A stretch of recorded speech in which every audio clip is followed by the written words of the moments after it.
কালকে রাত ৩টা হঠাৎ করে সামান্য একটা শব্দে ঘুম ভেঙে যায়। তো শব্দটা অস্বাভাবিক। তো আমার কাছে মনে হয়েছে কালকে দুপুরবেলা একটা সাপ বাইরে পাওয়া গেছে। তো তারপরে ভাবলাম হয়তো বা বাসার মধ্যে সাপ বা ইঁদুর থাকতে পারে। তো এই চিন্তা করে যখন আমি উঠলাম, উঠে যখন ফোনের ফ্ল্যাশটা অন করলাম, তো আমার বেডটা হলো এই পর্যন্ত, আর এইখানে দেখে আমি একটা সাপ।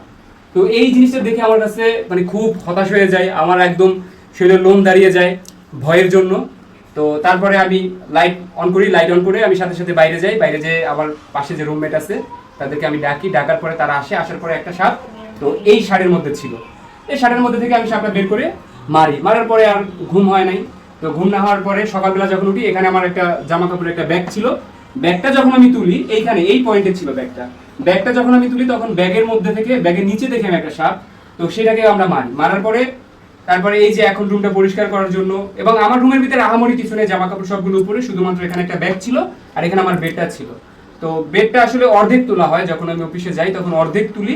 তো তারপরে দেখলাম যে যখন আমি রুমের সবকিছু বের করতেছি, এই যে ক্যালেন্ডারটা ছিল, এটা কিন্তু একটা ক্যালেন্ডার, এই ক্যালেন্ডারটা ছিল, যখন আমি ক্যালেন্ডারটা ধরি, এভাবে ধরি, তখন একটা সাপ আমার হাতের উপরে লাফ দিয়ে ওঠে। এই যে সাপটা এখানে কিন্তু এই যে জীবিত আছে, এই যে এটার কোমরে বাড়ি দেওয়ার কারণে নড়তে পারতেছে না।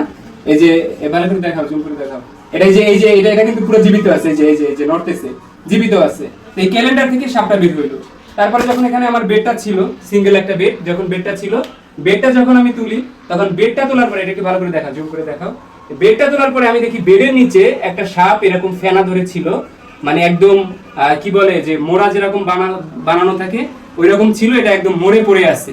মানে চিন্তা করেন যে কি একটা অস্বাভাবিক অবস্থার মধ্যে আসলে ছিলাম, যে আল্লাহর রহমত কত বড়, এবং আল্লাহ কত বড় একটা রহমত করেছে। আসলে আল্লাহর কাছে লাখো লাখো কোটি কোটি শুকরিয়া যে এরকম একটা বিপদ থেকে, আমার রুম থেকে আমি 4টা পেয়েছি, এবং আমাদের পাশের রুম, সেই রুম থেকে 12-13টার মধ্যে আর কি 12-13টার মধ্যে পাওয়া হয়েছে। তো এই টোটাল 15-20টার মতো পাওয়া হয়েছে আর কি সাপের বাচ্চাগুলা।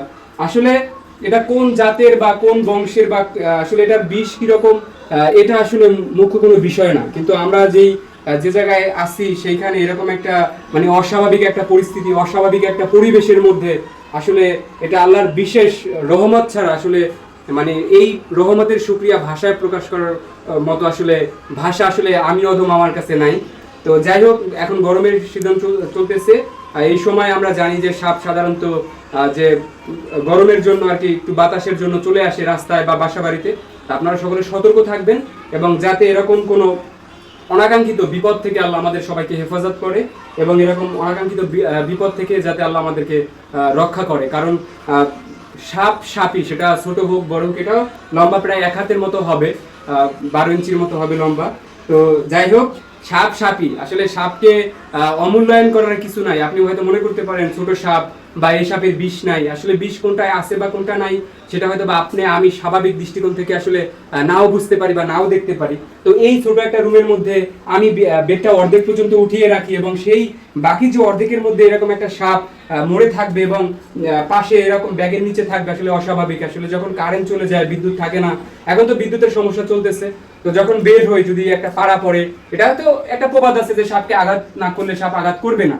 তো ধরেন আমি এখান থেকে বের হলাম, সাপের গায়ে পাড়া পড়লো, তখন সে কিন্তু আমাকে দুলাভাই সম্বোধন করবে না, যে হ্যাঁ দুলাভাই আপনি যান, এটা বলবে না। সাপ কিন্তু ঠিকই তার বিষ থাকুক বা নির্বিষ থাকুক, সে আমাকে দংশন করবে। তো আল্লাহ এই বিপদ থেকে, একটা অনাকাঙ্ক্ষিত অনেক বড় একটা বিপদ থেকে আল্লাহ রক্ষা করছে, এজন্য আল্লাহর কাছে শুকরিয়া। তবে আপনাদের সবার কাছে অনুরোধ, গরমের সময় বাসা বাড়িতে এরকম অনাকাঙ্ক্ষিত বিপদ থেকে বাঁচার জন্য সবাই সতর্ক থাকবেন এবং সাবধান থাকবেন, ভালো থাকবেন। আল্লাহ আপনাদেরকে ভালো রাখুক, আল্লাহ আপনাদের মঙ্গল করুক।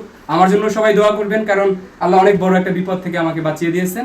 আসসালামু আলাইকুম, আল্লাহ হাফেজ।